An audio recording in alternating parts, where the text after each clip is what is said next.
Že ahoj, jakože co to třeba je? Jsme tady jakože přišli ze školy. No ne, asi my jsme... A my jsme tady v parčiku, jo, a jdeme jakože kolem tady po té cestičce a najednou, že ten Míšo tady to. A já, že ty vole, co to třeba je, ne? Já jenom. Hele, jde o šurin. Protože strašně demlujte, tady ta leka. A jakože to fakt není normální to, jo, protože tohle, kdo by to sem ty vole třeba dával, jakože ze školy, jako máme No tady, asi. máme takže tady třeba megální dementy, jo, ale jakože až takový, protože, koukejte, že koukejte, takže, ahoj, a to víš, že ty vole, co to třeba je, ne? Co to třeba je, jo?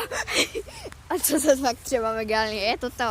Kdo by to sem dával? Hej, já zabuju toho člověka, co by to sem dal? No ne, asi. Tyho, buď Michalo. Jakože fakt reálně. Kdo je takový debil a dává na stromy toto? Ale ne, jakože fakt reálně, hej, tomu stromu to reálně ničí kůru. Takže ty vole, co to je třeba za dementy, ne? Tak jo, tak asi čau.